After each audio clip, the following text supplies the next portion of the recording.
Magandang umaga po sa inyong lahat. Naparito po kami sa Senado. Kasama po ang 18 na dating mga sundalo ng Republika ng Pilipinas sa dalawang kadahilanan. Una po ay gusto kong maklarify ang mga imbitasyon na natanggap namin. Pagkatapos po kasi ng Blue Ribbon Senate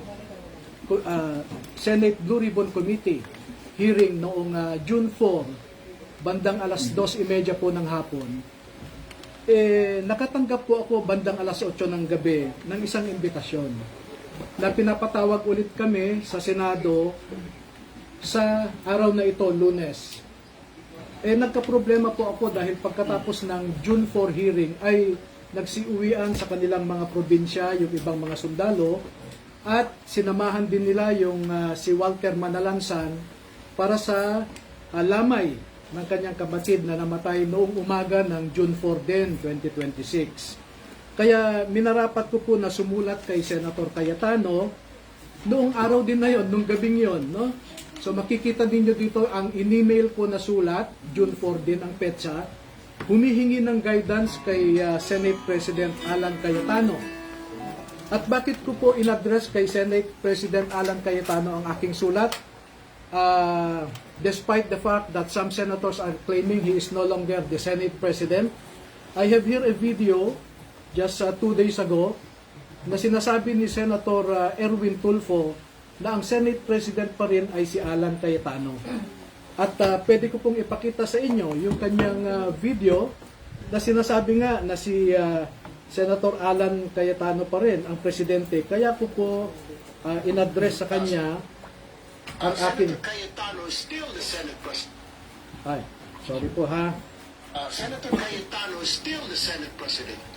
Because we don't have 13. It's against the law naman, di ba? For all the committees. Simula pa sa pro tempore, we cannot touch the Senate presidency because we don't have 13. This is what the law says. You have to have 13.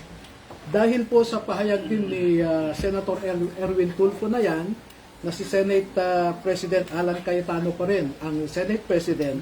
So I address my letter to Senator Alan Cayetano.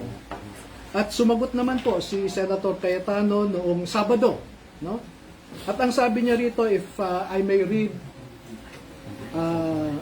for your convenience the pertinent portion of the letter.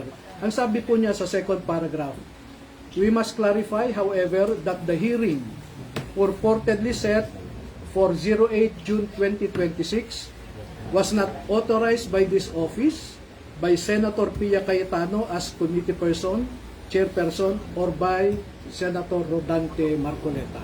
No? So, bakit ko po minarapat na magpunta rito para sana tanungin kay Senator Cayetano itong sulat niya. No?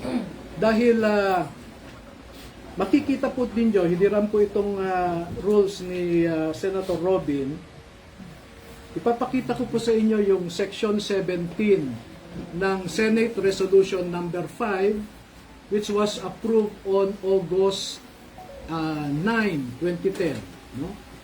At ang sinasabi dito, any invitation for a witness or any subpoena should be signed by the chairman of the committee and approved by the President of the Senate. Maliwanag po dito sa Section 17. Kaya po tinignan ko itong impitasyon, makikita ninyo rito, wala pong pirma yung nagsasabi na siya yung chairman ng Blue Ribbon Committee, wala ring pirma yung Senate President, walang approval. Kaya dyan po kami naguguluhan. No? At bakit ko po nire-raise ito? Dahil naman po sa for our safety and security, no? And we are expecting the good senators to follow their own rules.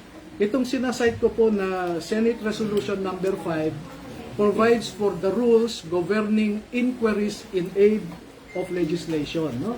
Ito po yung resolution number 5. Okay?